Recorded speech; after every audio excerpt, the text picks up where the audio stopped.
আচ্ছা, একটা মেয়ের জীবন ঠিক কোথা থেকে শুরু হয় বলুন তো?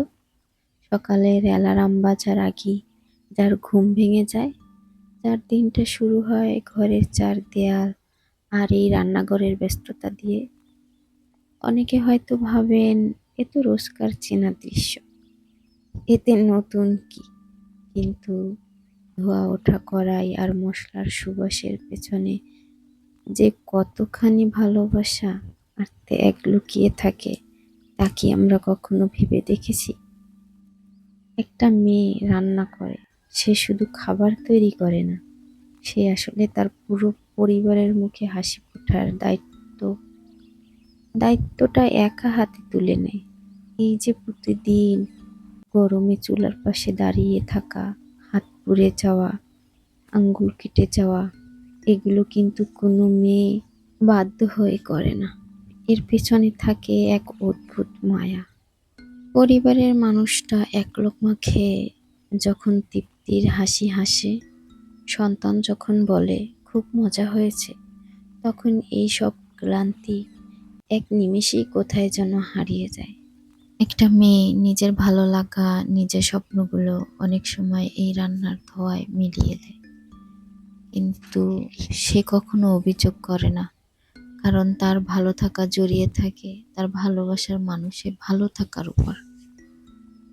আজকের এই ব্যস্ত পৃথিবীতে আমরা কত কিছুর প্রশংসা করি, তাই না?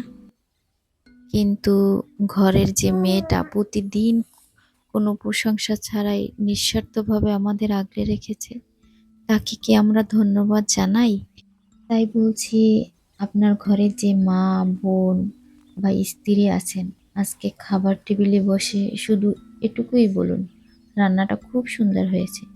বিশ্বাস করুন, আপনার এই একটা ছোট্ট বাক্যে তার সারাদিনের সব কষ্ট ভুলিয়ে দিতে পারে। মেয়েদের চাওয়া তো খুব বেশি বড় হয় না, একটুখানি সম্মান আর এক চিলতে ভালোবাসাই তাদের পুরো পৃথিবী। একটা ঘরকে সংসার করে তুলতে শুধু তো রান্নাঘর নয়, আরো কত শত ছোট ছোট দায়িত্ব সামলাতে হয়, তাই না? ছড়িয়ে ছিটিয়ে থাকা খেলনাগুলো কুড়িয়ে নেওয়া, পড়ার টেবিলের বইগুলো সাজিয়ে রাখা, কিংবা মাঝরাতে সন্তানের গায়ে কাঁথাটা টেনে দেয়া। এই যে সবকিছুর ভেতরেই জড়িয়ে থাকে একজন নারীর অদৃশ্য হাতের ছোঁয়া।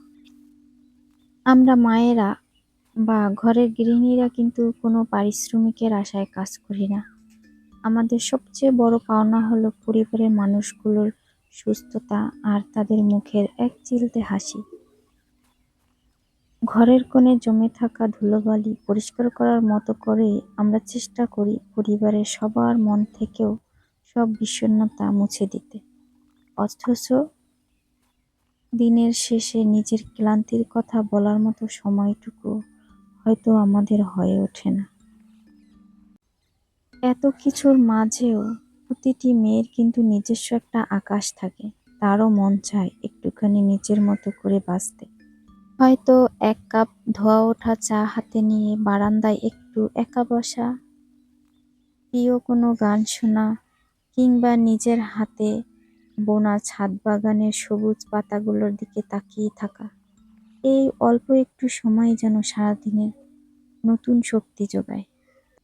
তাই সব ব্যস্ততার মাঝেও নিজের যত্ন নিতে ভুলবেন না, কারণ আপনি ভালো থাকলেই তো আপনার পুরো পরিবার ভালো থাকবে। আজকের এই গল্পটা যদি আপনাদের মনের কোথাও একটু দাগ কেটে থাকে, তবে কমেন্ট করে জানাবেন আপনাদের অনুভূতি। আপনাদের কমেন্টগুলো পড়তে আমার কাছে ভীষণ রকম ভালো লাগে, আর সেই সাথে নতুন ভিডিও তৈরি করতে আমি উৎসাহিত হই। খুব শীঘ্রই দেখা হবে অন্য কোনো চেনা রূপের অচেনা গল্প নিয়ে। সে পর্যন্ত সবাই নিজের খেয়াল রাখবেন, পরিবারকে ভালোবাসবেন, সুস্থ থাকবেন। আল্লাহ হাফেজ।